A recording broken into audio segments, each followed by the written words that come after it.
Olá, queridos, a paz do Senhor Jesus. Eu sou o pastor Vinícius Salles.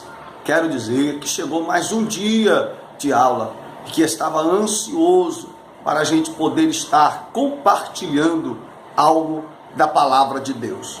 E hoje iremos adentrar dentro dos livros proféticos menores. E esse livro que iremos falar acrescentará no vosso conhecimento a respeito da palavra de Deus. Então nós iremos falar sobre os profetas menores e também daremos aqui um prelúdio da aula anterior. Amém? Então, como vimos na aula anterior sobre os profetas menores, aprendemos a respeito dos seus nomes. Por exemplo, o significado da palavra profeta significa porta-voz de Deus. Nós também aprendemos a respeito de como Deus falava com o profeta e de como o profeta falava com o povo. Na aula anterior, nós aprendemos sobre a maneira que Deus se reportava ao profeta e a maneira que o profeta se reportava ao povo. Então, existiam essas duas maneiras de Deus falar com o profeta. Existia e também as maneiras que o profeta falava com o povo. Agora, para que você não se esqueça, os profetas menores estão catalogados em 12 livros.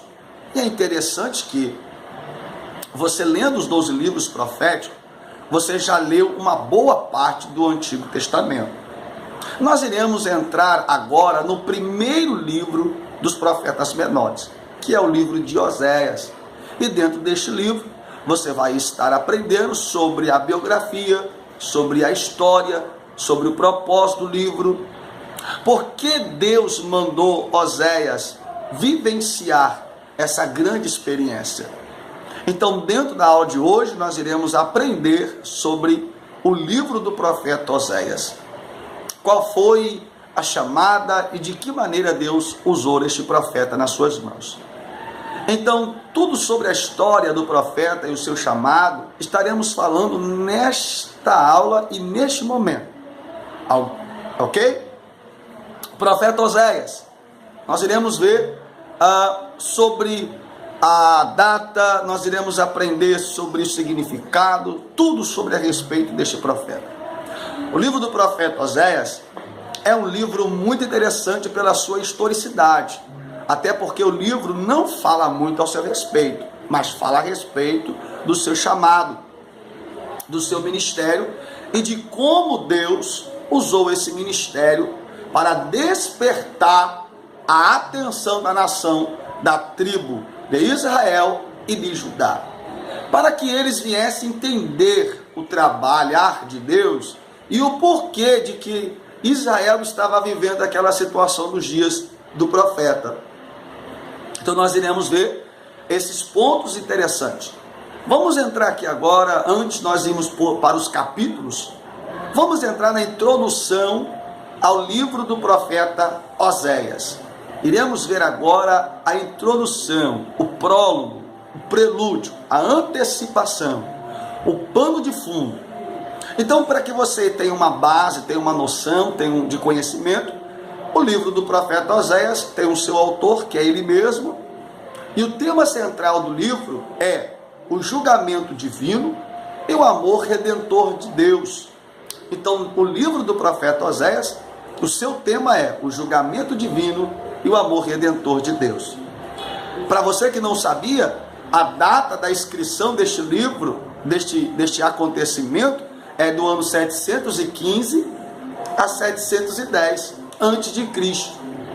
O nome de Oséias significa salvação. Olha aí, o nome de Oséias significa salvação. E vale a pena a gente ressaltar que existem vários Oséias na Bíblia, viu? Esse aqui é o profeta menor, mas existem outros Oséias. A respeito do profeta Oséias, não se sabe muito. Muitos só se sabe o nome do seu pai, que se chama Beri, e não temos nenhuma genealogia a respeito deste nome. Mas sabemos o nome do seu pai, que se chama Beri, e também sabemos o período e qual era os reis que estavam reinando em Judá e em Israel. Oséias viveu nos dias do rei Uzias, Jotão, Acás e Ezequias, rei de Judá, e nos dias de Jeroboão, filho de Joás, rei de Israel. Você pode encontrar isso no primeiro capítulo e o versículo de número 1, que está escrito assim: palavra do Senhor que foi dita a Oséias, filho de Beri, nos dias de Uzias, Jotão, Acás e nos dias de Jeroboão. Esse Jeroboão aí é Jeroboão II, filho de Joás, rei de Israel. Então ele profetizou num período de 4 reis. O lugar de seu nascimento não é mencionado em seu livro. Não temos nenhum registro do seu chamado, a sua chamada divina. Mas, calma aí, sabemos que ele era um profeta terno, sensível, misericordioso. Um tanto parecido com o profeta Jeremias. Se lembra? Jeremias, casa do oleiro, chamado, não passo de uma criança. Pois bem, Oséias tinha essa mesma coligação de sentimentos, sensível, manso, terno. Agora, a mensagem profética que ele tinha de entregar à nação de Israel baseava-se na sua relação de esposo. E aqui vale a pena ressaltar que o livro do profeta Oséias, para os eruditos, é conhecido como o livro do amor, mencionado. Os 2 primeiros capítulos demonstram uma relação. Assim como no Novo Testamento, o Evangelho, segundo escreveu João, é conhecido como o Evangelho do amor. No caso, ele pregou e vivenciou o amor de Deus. Oséias foi o único profeta do Reino do Norte cujos escritos sobreviveram até hoje. Não se sabe qual sua profissão. No entanto, o domínio que ele tinha sobre os assuntos históricos e religiosos mostram que ele deve ter recebido uma excelente educação.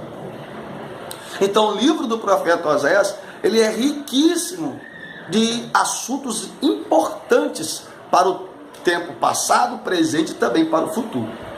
Então, nós vimos aí uma leve introdução a respeito do livro do profeta Oséias.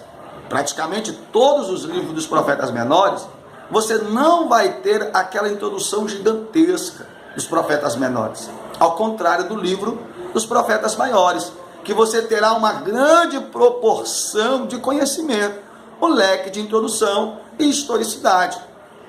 Então vale a pena você dar uma pesquisada profunda no livro. E você vai ver que o livro dos profetas menores não tem uma grande referência aos seus escritores. Amém? Mas vale a pena você procurar ler e estudar sobre os profetas menores. Até porque esses profetas, dentre eles, muitos deles falaram sobre o Messias, sobre acontecimentos profundos, e vale a pena você conhecer os profetas menores. Agora eu queria falar com vocês sobre uma característica geral. A característica geral do livro de Oséias. Oséias parece em primeiro lugar entre os profetas menores, talvez por causa do seu volume, o estilo parecido com o dos profetas maiores. Joel e Amós e Isaías foram mais ou menos contemporâneos, mas sobretudo Joel e Amós. Então Joel e Amós são contemporâneos do livro de Oséias, do profeta Oséias. Foram aqueles que deram aquela continuidade. Oséias começou a profetizar nos últimos anos do reinado de Jeroboão II, que era contemporâneo de Uzias, e terminou suas profecias no começo do reinado do rei Ezequias. Então ele começou aí um ministério que aparentemente era pequeno, mas que teve uma proporção gigantesca. Ele praticamente profetizou um período de 4 reis. A chamada e a missão de Oséias estavam intimamente ligados à sua vida pessoal. Então foi no relacionamento de Oséias com a sua esposa Gomer, que deu-se a sua chamada. Como profeta que ele foi, Oséias estava tendo em mira a unidade nacional, opondo-se aos estrangeiros e exigindo uma administração pública justa. Deixa eu explicar isso aqui para você. No período do profeta Oséias, Quando Oséias inicia o seu ministério profético, e ele vai profetizar a nação de Israel, a saber, a tribo do norte, interessante que nesse período Jeroboão II, a qual assume o reinado, e depois do reinado de Uzias, o rei do profeta Isaías, ele vai desfrutar de uma certa paz econômica, política e social. Quando Jeroboão II assume o reinado, ele vai desfrutar dessa paz com o povo e os povos vizinhos. Através dessa paz, ele vai conseguir abranger o ambiente mercantilista do povo e também dando ao povo uma certa regalia. E quando se mistura essa nacionalidade de liberdade, o povo de Israel deixa-se levar, se iludir pelas riquezas, pela ostentação, e com isso, os nobres da cidade estavam menosprezando, escravizando, vilipendiando e negociando e vendendo escravos e mercadorias. Com isso, Deus não ia tolerar ver o seu povo sofrendo. Deus levanta o profeta Oséias para pregar e profetizar de uma forma dupla. Primeira forma, demonstra para Israel como que Israel estava o estado de prostituição espiritual. Segundo, também a questão da discriminação social e racional. Então Oséias vai profetizar no cenário de grande ostentação, porém de grande degradação. Ostentação financeira, política e econômica, mas espiritualmente estavam degradantes diante de Deus. Interessante que em seu livro ele faz muitas referências geográficas, locais, aos povos. Ele menciona Efraim, Mispa, Tabor, Gilgal, Betel, Jezreel, Gibeá, Ramá e Gileade. São cidades, são povos, são ambientes geográficos de suma importância que vai trazer um grande entendimento para o leitor. A época do livro, Oséias tem sua intensa preocupação com a corrupção espiritual. Parece que isso tem alguma coisa a ver com os nossos dias atuais. Ele está preocupado com a corrupção espiritual, moral, política e social de Israel. O ministério de Oséias ao reino do norte seguiu-se logo após o ministério de Amós, que, embora fosse de Judá, se refere a Israel em seu livro. Israel, interessante que Amós e Oséias são os únicos profetas do Antigo Testamento cujos seus livros foram dedicados inteiramente ao reino do norte. Percebe que eles estão apontando o reino do norte, porque o reino do norte, a saber, Israel, será como a cabeça da gangue, como aquela que vai conduzir Judá também para viver uma vida prostituída. Então, o pecado entra em Israel e vai minando Judá.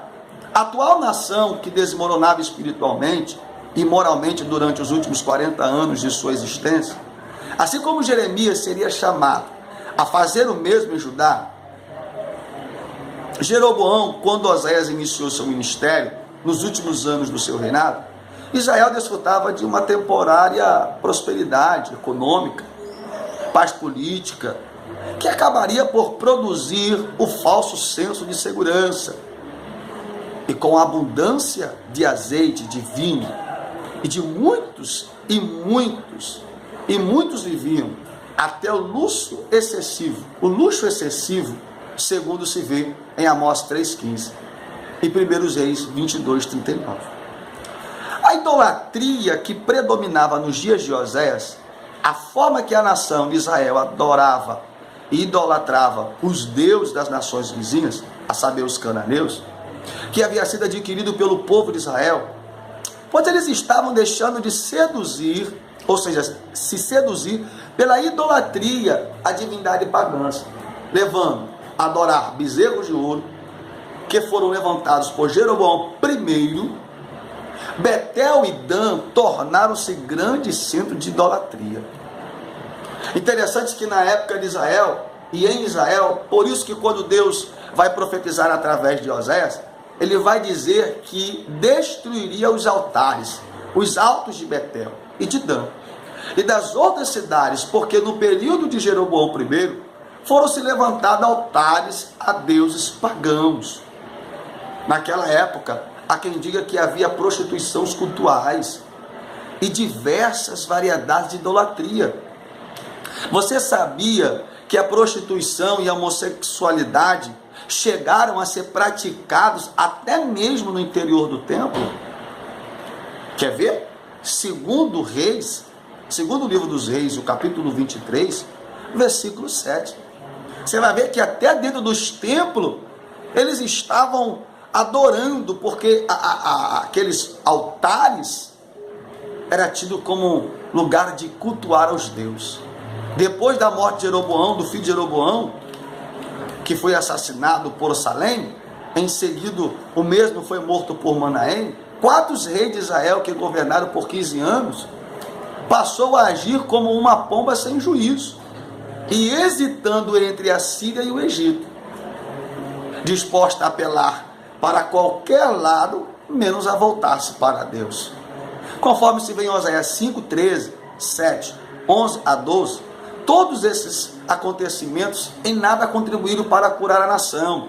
Logo após a morte de Jeroboão II, a nação começa a deteriorar-se e caminha velozmente para a destruição no ano 722 a.C. Deus ordenou a Oséias que tomasse uma mulher de prostituições, a fim de ilustrar e identificar a infidelidade espiritual da nação. Deixa eu falar aqui o propósito do livro. Vimos aí uma introdução rápida. O propósito do livro, qual é a finalidade? O livro de Oséias tem duplo propósito e foi escrito com o objetivo de revelar, primeiro, que Deus conserva seu amor ao seu povo, segundo, como você deseja intensamente. Deus deseja intensificar esse amor com o povo de uma forma intensiva. Em segundo lugar,